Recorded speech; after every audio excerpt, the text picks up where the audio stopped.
आगे जाती हैं जो मुस्तकबिल के ऊपर अपनी नज़र रखती हैं, जिनको जो हर वक्त जो है वो माजी के बखेड़ों में माजी से सीखती हैं और मुस्तकबिल के ख्वाब बुनती हैं। अगर आप इस के ऊपर चलेंगे, इल्म के ऊपर चलेंगे, मंतक के ऊपर चलेंगे और साइंस और टेक्नोलॉजी के ऊपर हम अपनी बुनियाद रखेंगे तो फिर ही हम आगे जा सकते हैं। अब थोड़ा सा सियासत की तरफ भी मैं आना चाहूँगा इस मौके से फ़ायदा उठाते हुए। जो हमारा एक इस वक्त पॉलिटिकल सीन जो है वो चल रहा है, सेनेट के इलेक्शन को ये जब से मामला शुरू हुआ, देखिए वज़ीर आज़म साहब ने पहले अपोजिशन को कहा था और समझाया था कि आप जो इंसिस्ट कर रहे हैं जिस किस्म की स्टेटस को इसका फ़ायदा हुकूमत को ही होगा, आपको इसका फ़ायदा नहीं होगा।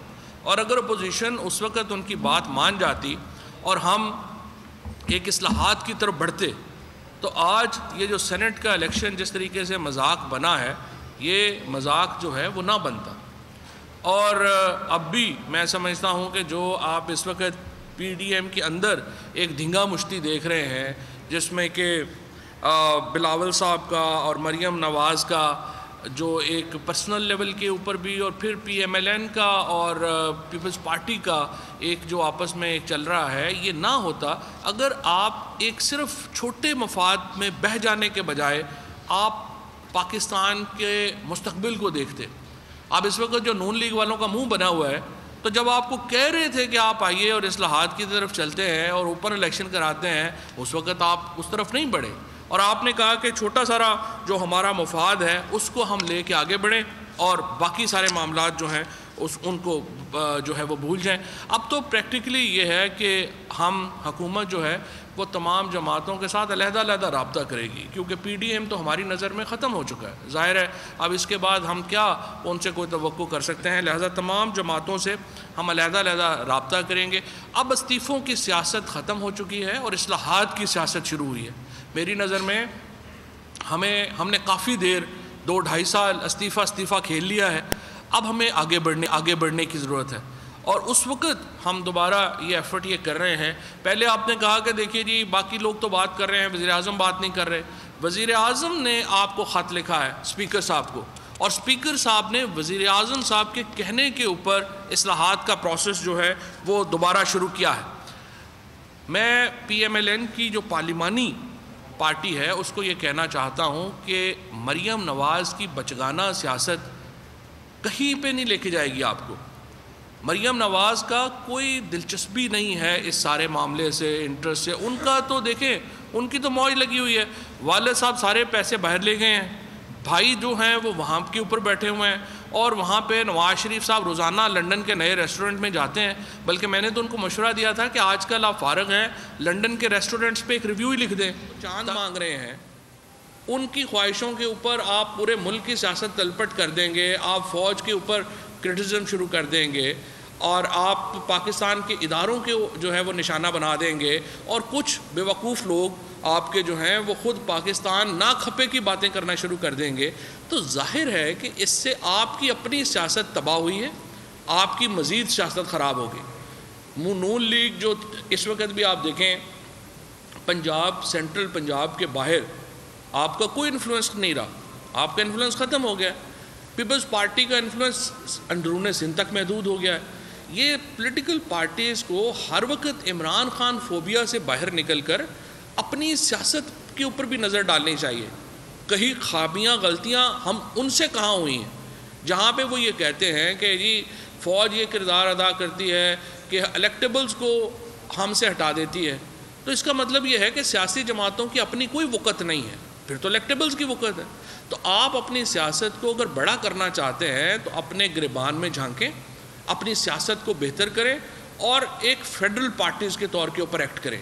जो इस वक्त ज़्यादातर आप एक्ट कर रहे हैं वो 2 ख़ानदानों के ज़ाती मुकदमात को के वकील बनकर आप एक्ट कर रहे हैं। उसका कोई फ़ायदा नहीं है, ना पाकिस्तान को फ़ायदा है, ना मैं समझता हूँ कि इसका उन सियासी जमातों को फ़ायदा है। Because politics is too serious a business to be left on brats कि आप इन तरह के बच्चों को आप कहेंगे कि जी वो सियासत संभाल लें और बाकी अल्लाह खैर से अल्लाह। स्पीकर साहब सोमवार को वापस आ रहे हैं, इस वक्त वो टर्की में है एक पार्लियामेंट्री डेलीगेशन में।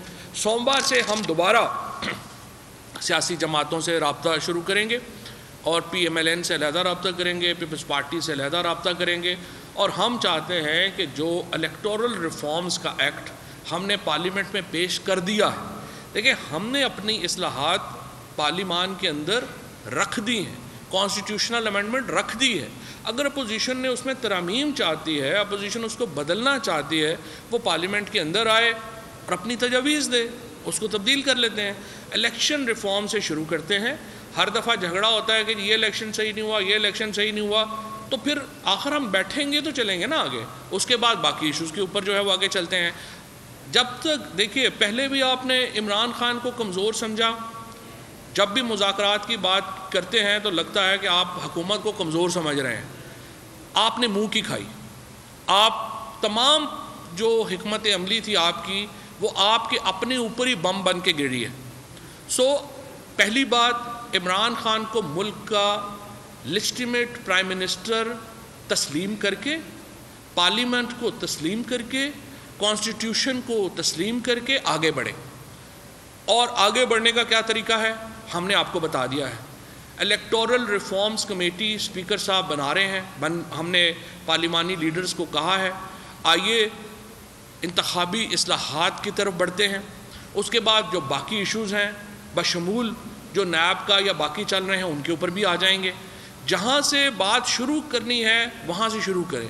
लेकिन अगर आप इस संजीदा एफर्ट को, इस संजीदा जो एक इस वक्त हुकूमत की तरफ से इनिशिएटिव है या संजीदा कदम है, अगर आप इसको भी आगे नहीं लेके जाएंगे, आपकी अपनी पार्टीज़ का नुकसान होगा, मुल्क का नुकसान होगा।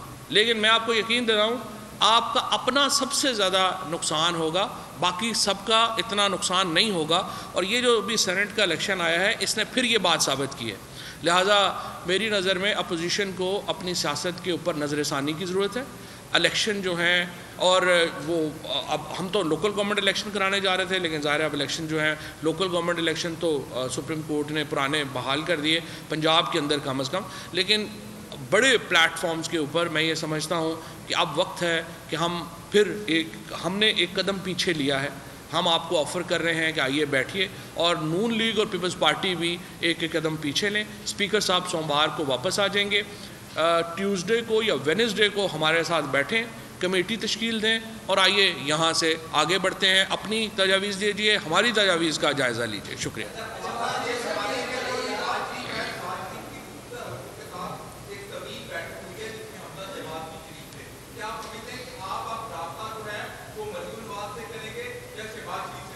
देखिए ये नून लीग की पार्लिमानी पार्टी ने तय करना, ये हम तय नहीं कर सकते। नून लीग का एक अपना अंदरूनी मैकेनिज़्म है, वो फैसला करेंगे कि किसको उन्होंने अपना जो है वो लीडर बनाना है। इस वक्त जो नून लीग के पार्लियामेंट में लीडर हैं वो शहबाज शरीफ साहब हैं, और जो भी और पार्लिमानी लीडर ज़ाहिर ख्वाजा आसफ हैं। सो ये जो लोग हैं इन्होंने नॉमिनेट करना है जिनको पार्लियामेंट में हम उनके साथ बातचीत करेंगे।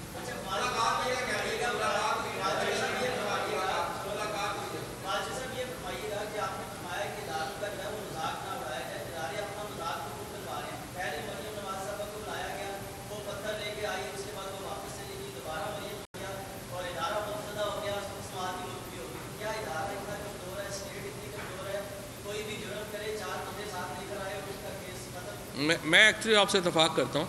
देखिए नैब का जो इदारा है, एक तो मैं इस बात को वाज़ेह करना चाहता हूँ कि जावेद इकबाल साहब की जो आने के बाद पहली बार ये इदारा फ़ाल हुआ है। इससे पहले जो कमर ज़मान साहब थे या बाकी लोग थे उनके दौर में तो नैब बिल्कुल ख़त्म हो गया था। सो ड्यूली एक्नॉलेजिंग जावेद इकबाल साहब की जो एफ़र्ट्स हैं और जो इस वक्त नैब के इदारे के सब्सक्राइब करें और बेल दबाएं ताकि कोई खबर रह न जाए।